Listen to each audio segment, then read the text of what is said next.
And a few weeks ago, I was asked to give a message on evangelism. So this week, as I'm thinking about the topic of evangelism, I came across this story, and I thought, this is the perfect passage for evangelism.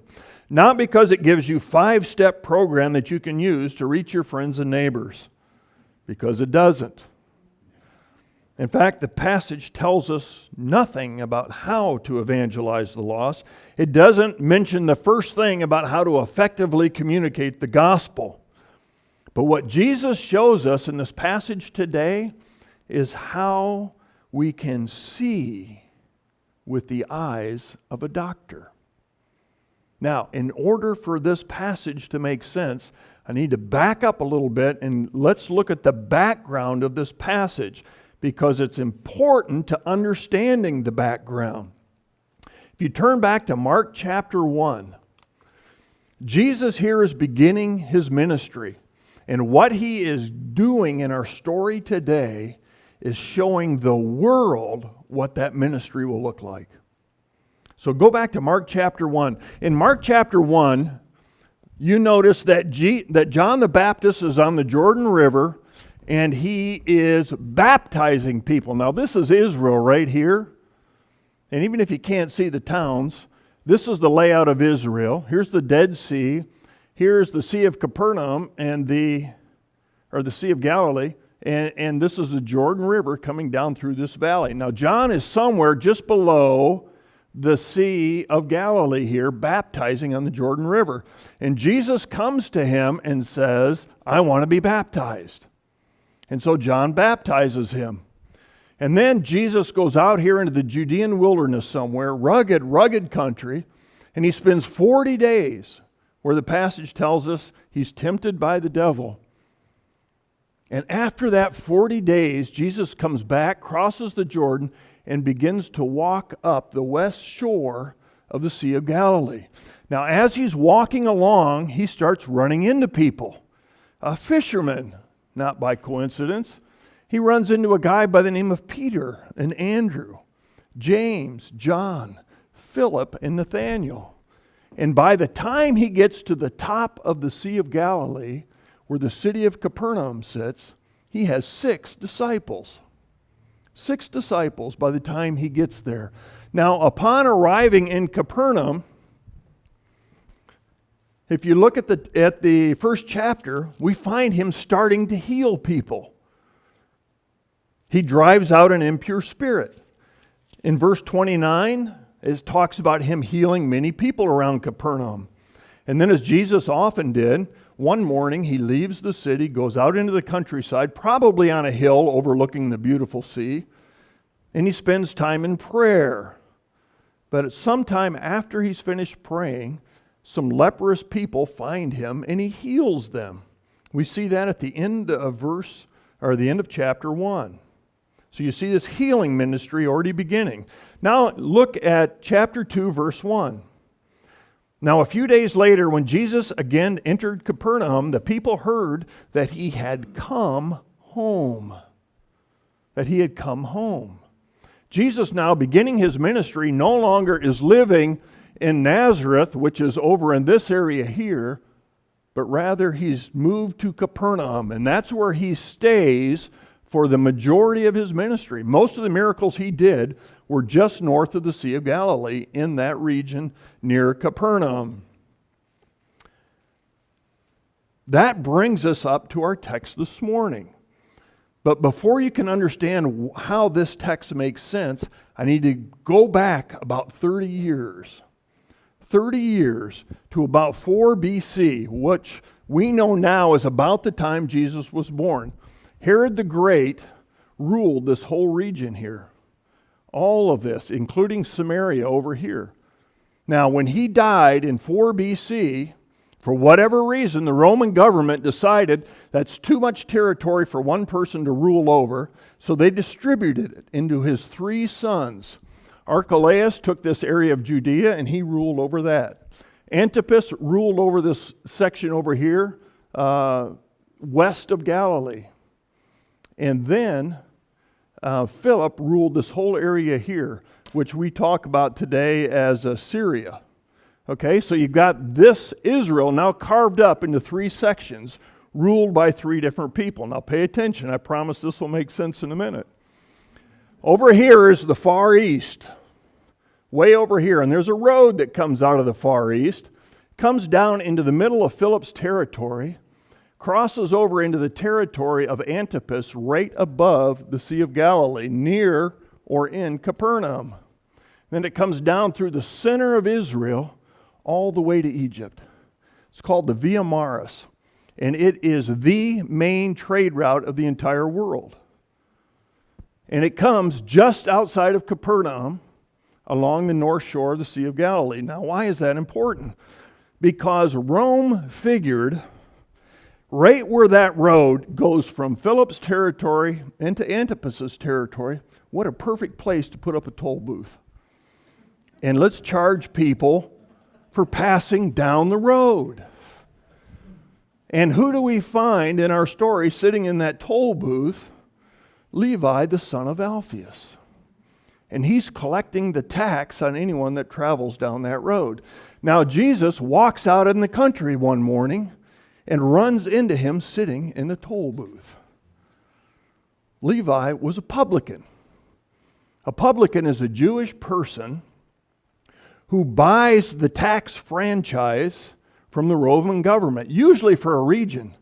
But this intersection in particular was so lucrative, he probably only bought the intersection, the tax rights for that intersection.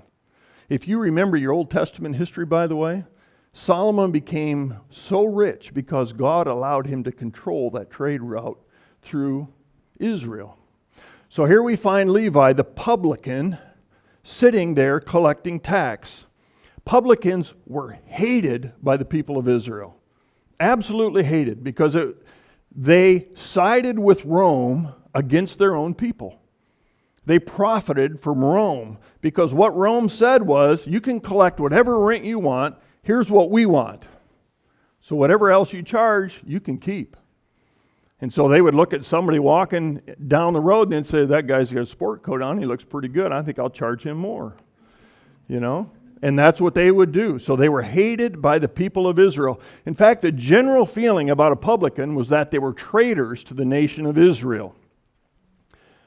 So our story opens this morning with Jesus leaving Capernaum, walking down this road along the Sea of Galilee, and he comes to Levi in the toll booth, and you can probably see Levi there saying, okay, pay the toll before you can pass, and Jesus says, no, you come follow me. You come follow me. Imagine the reaction of his 6 disciples. I'm sure they're shocked. Are you kidding me? We don't like this guy. We don't want to hang around with him. Why would you invite a traitor into our small group of people? If you're trying to really become famous, Jesus, this guy's going to be bad for your reputation. And why on earth do you think he would come? This guy is making a fortune collecting taxes here. He's wealthy. He's got a great job. Why would he leave that and follow some itinerant preacher around Galilee? He's never going to do it. And to everyone's amazement, he does. He walks away and follows Jesus. And shortly thereafter, the text tells us, he invites Jesus and his disciples over to his home. And that's where we find out how much money he really has. He must have had a big house, because he not only invited Jesus and his disciples, but he invites all his tax collector buddies along with them. We look at verse 15. While Jesus was having dinner at Levi's house, many tax collectors and sinners, I love that, were eating with him and his disciples. For there were many who followed him. And when the teachers of the law, who were Pharisees, saw him eating with the sinners and tax collectors, they asked his disciples, why does he eat with tax collectors and sinners? Now keep in mind how people ate in Jesus' day. Contrary to the painting that you've all seen, the Last Supper, they didn't sit in nice upright chairs around a table. The tables in Jesus' day were about a foot off the floor. they laid down next to the table, usually on their left elbow, angling their feet away from the table. That was so the person next to them could slide in between. So the person next to you at the table's head was about where your stomach is, and your head was about near the stomach of the person laying next to you. A meal in Jesus' day was an incredibly intimate thing.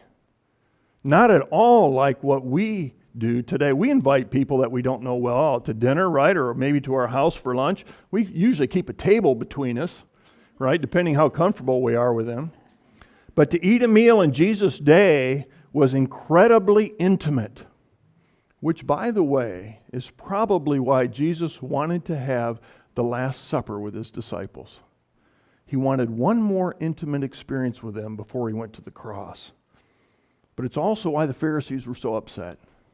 It wasn't just that Jesus was dining with these people, it's that he was being very intimate with these people.